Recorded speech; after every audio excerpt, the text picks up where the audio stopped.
Standard TV. Info Magazine. Nouvelle édition d'information sur Standard Télévision. Mesdames, Messieurs, bonjour à tous et merci d'être branchés sur cette chaîne.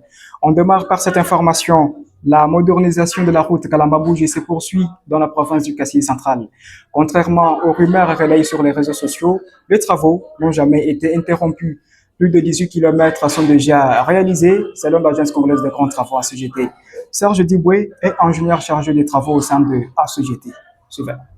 En termes d'avancement des travaux, nous commençons d'abord par les travaux de modernisation. Il y a les bruits qui courent que la route est coupée en deux. Le trafic est interrompu.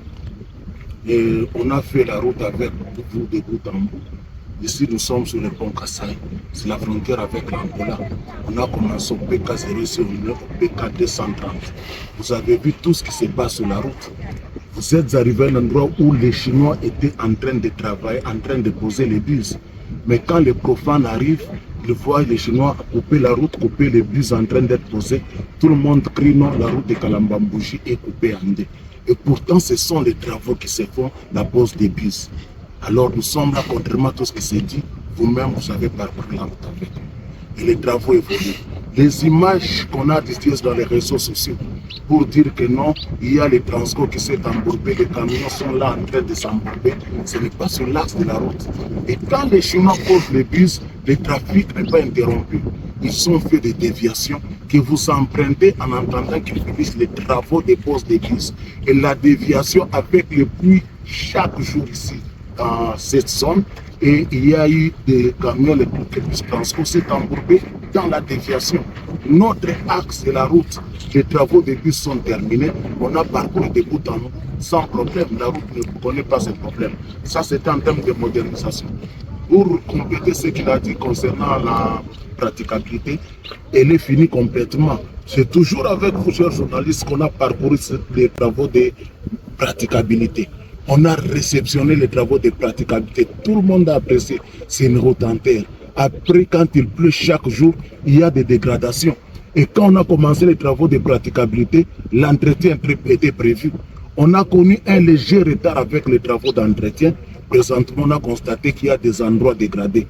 Et en venant avec vous, après avoir visité les travaux de modernisation, vous avez vu comment l'entretien est en train de se faire, avec vitesse de croisière pour rattraper les retards.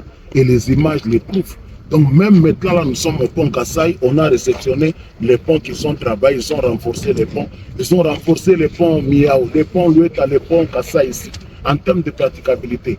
Donc tout ce qu'il y a comme difficulté sur la route avec cette saison de pluie, l'entretien s'est fait, ça progresse, on répare. C'était donc là Serge Diboué. Pour sa part, M. Young, directeur général des Sino Hydro 14, l'entreprise qui exécute les travaux de la route Kalamba-Bougie, affirme la volonté de cette entreprise exactement de poursuivre les travaux. Les travaux, c'est déterminé le 2025 octobre. Ce travail-là, c'est déterminé. Maintenant, le chantier, c'est toujours fait le travaux de faire l'entretien. Maintenant, c'est toujours dans le pluie. Mais sans problème, mais nous, chaque jour, c'est pour le travail sur le terrain. Autre nouvelle, dans plusieurs quartiers de la ville de Kananga, nous sommes dans la province du Kassai central, notamment à Kelekele, Kamaï et Bianchi, la question de la salubrité et de l'hygiène demeure une préoccupation majeure pour la population locale. Ceci ressort d'une ronde effectuée mercredi 15 avril dernier par les rapporteurs de Standard Télévision entre l'accumulation de déchets, l'absence de système d'évacuation des eaux usées et le manque d'infrastructures adaptées. Les conditions de vie deviennent de plus en plus difficiles pour les habitants. Monique Chitende, reportage. Sur terrain, les constats est préoccupant. Dans les quartiers visités, la gestion des déchets et l'insalubrité du milieu de vie posent des réels problèmes au quotidien. Les rues sont envahies par les immondices, faute des systèmes de collecte réguliers, tandis que certaines zones restent exposées aux eaux usées stagnantes. À Kamaï, une maman dénonce le comportement de certains résidents qui continuent de jeter les immondices dans la rue. Elle explique que malgré les interdictions et les sensibilisations de certains voisins, ces pratiques persistent et provoquent souvent des tensions et des insultes entre habitants. Dans les quartiers Kamaï, il n'y a aucune insalubrité. Les propriétaires des parcelles jettent souvent les immondices sur la rue. Ceux qui viennent aussi du marché font la même chose. Il y a un grand désordre. La circulation devient difficile. Il n'y a pas longtemps, il y a eu un accident ici de 5 enfants sur une moto, juste parce que la route est trop petite. Chez nous à Kamaï, il n'y a que du désordre. Les chefs de quartier n'en parlent même pas. Quand nous essayons de parler ou interdire à ces gens-là de ne pas jeter les immondices dans les rues, ils nous En insultent. Kelekele, les habitants s'inquiètent des conséquences sanitaires liées à l'insalubrité. Un résident affirme que le fait de jeter les immondices dans les rues favorise la prolifération des moustiques et expose la population à plusieurs problèmes de santé, surtout quand il y a plu. À Bianchi, un habitant déplore l'accumulation de déchets dans les espaces publics. Il explique que le manque d'organisation dans la gestion des ordures contribue à la dégradation progressive de l'environnement du quartier, rendant le cadre de vie difficile pour les habitants. Dr François Moulumba, chef de bureau à la division provinciale de la santé d'EPS en sigle, relève les causes, conséquences et solutions pour mettre fin à cette insalubrité. L'homme lui-même, il produit des déchets. C'est un grand producteur de déchets. Alors, plus on a beaucoup de gens sur la ville et dans nos quartiers, plus on a des déchets. Et ces déchets, malheureusement, quelle que soit leur sorte, sont peu bien gérés sur la ville. C'est ce qui fait que quelque part, vous allez trouver des immondices, là-bas, vous allez trouver des canaux bouchés. Et cela nous expose à beaucoup de dangers, pourquoi pas à beaucoup de maladies, des mets sales que nous rencontrons sur. Retenons que pour espérer un changement durable, il est essentiel de renforcer les actions conjointes entre les autorités et la population en misant sur la responsabilité collective, l'éducation à l'hygiène et l'amélioration des infrastructures. C'était donc la Monique Chitende. Cette autre information, à Kinshasa, l'insécurité continue de gagner du terrain, plongeant plusieurs quartiers dans une vive inquiétude. Dans la commune de Kinkole, les habitants dénoncent ce qu'ils qualifient d'une recrudescence alarmante des actes de violence attribués au groupe des Kuluna qui opèrent désormais en pleine journée. Ces incursions répétées sèment la panique au sein de la population, de plus en plus exposée à des agressions violentes. Lors de l'une des attaques, une scène particulière bouleversante a été reportée. Il s'agit notamment d'une mère de famille violemment terrifiée qui a lancé un appel désespéré aux autorités de la ville. Suivant. Papa Félix. Oza wapi biso wa bana ya Kikole ba oboma biso. Ya kolongo na biso wa toko kufa. Biso ba topaka tumanaka wele. Toza kufa tala koto kuluna ba yeli biso wa. Toko kende wapi. Ya kolongo na biso zom sabiso na paka papa. Yo kabiso ma wa le peuple d'abord. Papa lo baki le peuple d'abord oza wapi. Tokufa papa Félix. Banani ba kopesa au pouvoir. C'est parce que nous parlons de l'insécurité en République démocratique du Congo. Cette fois-ci, rendons-nous dans la cité de Mituaba, dans la province du Haut-Katanga, Lubumbashi. Cette cité qui a retrouvé sa quiétude habituelle après de récentes attaques attribuées à des groupes insurrectionnels. Pour consolider ces retours progressifs à la normale, le gouverneur intérimaire Martin Kazembe-Choula s'est rendu sur place mercredi 15 avril dernier, accompagné de quelques membres de son gouvernement. Lors de cette mission, il a appelé la population à faire preuve de vigilance, à privilégier l'unité et à soutenir les actions chefs de l'État congolais Félix Tshisekedi, également commandant suprême des forces armées. Reportage Tony Moutung de la cellule de communication du gouvernorat. Le calme est désormais revenu à Mituaba Centre après les attaques perpétrées dans les villages Nkonga et Lusinga par des mouvements insurrectionnels. Une accalmie rendue possible grâce à l'implication du gouverneur intérimaire du Haut-Katanga, Martin Kazembe-Choula, et les services de sécurité. Dans le but de consolider cette stabilité retrouvée, l'autorité provinciale s'est rendue ce mercredi dans cette cité pour sensibiliser la population à ne pas céder à la manipulation des ennemis de la paix. À cette occasion, Martin Kazembe-Choula a appelé ses administrés à s'aligner tous derrière le chef de l'État, Félix Antoine Tshisekedi Tshilombo, initiateur de plusieurs projets de développement dans cette partie de la province du Haut-Katanga.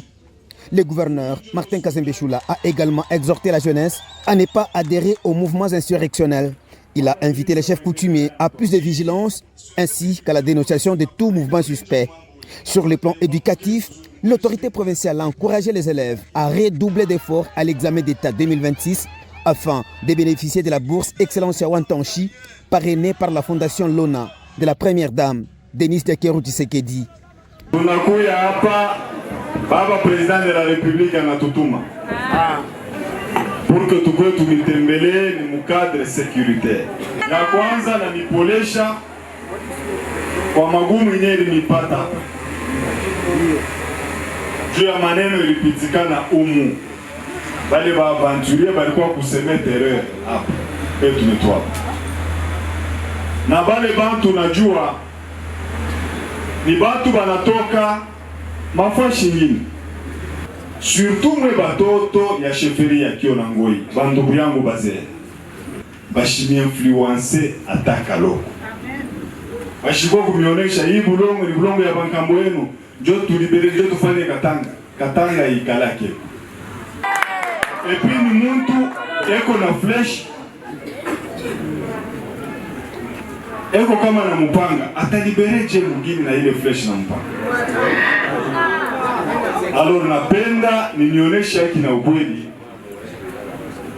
ne vous laissez pas dribbler. Au Katanga haina plein de jeux hapana, haina terrain d'essai. Dans la soirée, les patrons de la province s'est entretenu avec le représentant de la société civile ainsi que les chefs traditionnels des Mitoaba. Ces échanges ont précédé la tenue du Conseil provincial de sécurité élargi à l'administrateur du territoire. Merci Tony Mutung. En amorce l'atterrissage par cette information, la République démocratique du Congo a vivement dénoncé ce qu'elle considère comme une agression extérieure lors d'une réunion du Conseil de sécurité des Nations Unies tenue mercredi 15 avril dernier à Kinshasa. Intervenant devant les membres du Conseil, Zanom Kongongai, représentant permanent de la République démocratique du Congo au sein des Nations Unies, a accusé le Rwanda d'entretenir une situation de violence sur le territoire congolais. Aujourd'hui, ils vont vous dire les FDLR, demain, ils vont vous dire le discours de haine, et le lendemain, ils vont encore sortir une carte. Alors, parlons du discours de haine.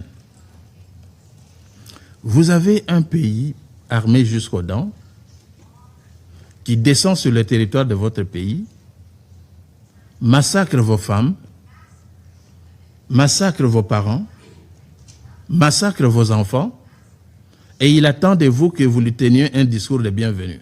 Où a-t-on vu ça? Le Rwanda nous donne l'impression aujourd'hui que le discours de haine est plus grave que les massacres. Combien de Congolais ont-ils massacrés depuis qu'ils ont occupé Goma, Bukavu, Uvira? Combien? Et c'est comparable à un discours de haine. Mais justement, le discours de haine est la conséquence des massacres qu'ils conduisent. Donc le discours de haine n'est pas à la base de la situation qu'ils vivent. C'est eux qui sont justement à la base du discours de haine. Alors, Madame la Présidente, je ne vais pas en abuser. Ils ont parlé de la protection des rwandophones qui sont au Congo. Ils parlent des Banyamulenge. Ce sont des Congolais, ce ne sont pas des Rwandais. Donc, tout simplement parce que ces Rwandais ressemblent, ces Congolais ressemblent aux Rwandais, ils croient qu'ils ont le droit d'entrer sur le territoire congolais à les protéger des Congolais. Quelle audace!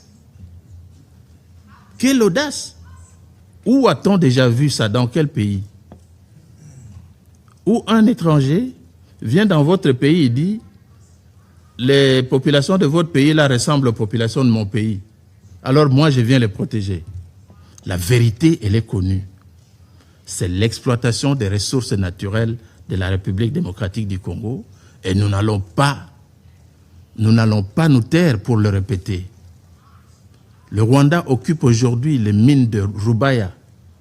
Le Rwanda est devenu l'exportateur du coltan qu'il n'existe nulle part sur le sous-sol rwandais. Mais ils viennent vous parler du discours de haine.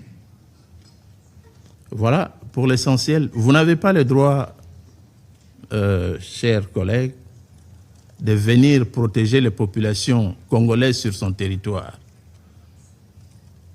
La République démocratique du Congo est suffisamment outillée pour protéger ses propres populations.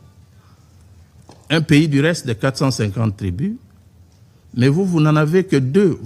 Mesdames, Messieurs, c'est la fin de ces magazines sur Standard Télévision. Merci de l'avoir suivi. Je vous retrouve à la prochaine.